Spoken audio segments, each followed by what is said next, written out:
We were talking about this yesterday, and help us with this. In some ways, this could just be done tomorrow, given the control that the Democrats have. So why is it so important to get Republicans on board? Well, when it comes to the Senate, as you know, while we have 50 out of the 100 senators, there's also the filibuster rule. And so what that means in the Senate is that Republicans can block a vote. They can block a vote on keeping the government open. As Mitch McConnell has said, they plan to block a vote on raising the debt ceiling, despite the economic chaos that would cause. So, as you well know, in the Senate rules. But this can't happen through reconciliation?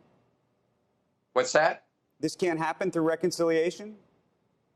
You can't put it through reconciliation right now. No, the budget resolution doesn't provide for that. And it still begs the question, why would Mitch McConnell block a vote on the debt ceiling through the regular process?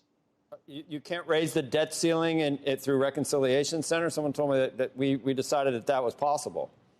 That's if you put it in the original budget resolution. The budget resolution that passed the House and the Senate does not create a provision for for a debt ceiling. So I suppose you could go through voter-rama again, but that's not going to happen. What needs to happen here what needs to happen here is for Mitch McConnell and Senate Republicans to do now what they did 3 times during the Trump administration, which was to vote to increase the debt ceiling, which they've all acknowledged if you don't do that, it will have devastating consequences. So I think that's the question. Why won't they do that?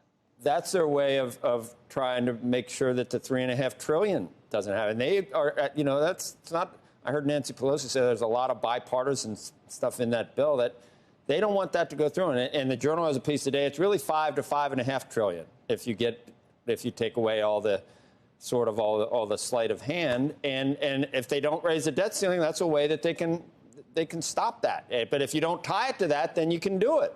But you're insisting on tying it to that.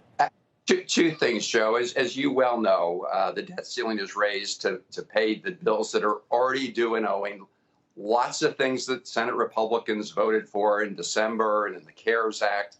I've heard many of them run around the country talk about how they saved small businesses to the PPP program, how they've extended a high-speed internet. Now it's time to pay the bill on that or to raise the debt ceiling to do it, and they're nowhere to be found. So as you well know, this is about paying bills that are already due and owing. With respect to the reconciliation bill, we're going to pay for it. I mean, we hear a lot of people complaining that we're going to reform the corporate tax code. We hear people complaining we're going to increase taxes on the very wealthy. So we're planning to pay for it. That doesn't add to the debt, as you well know.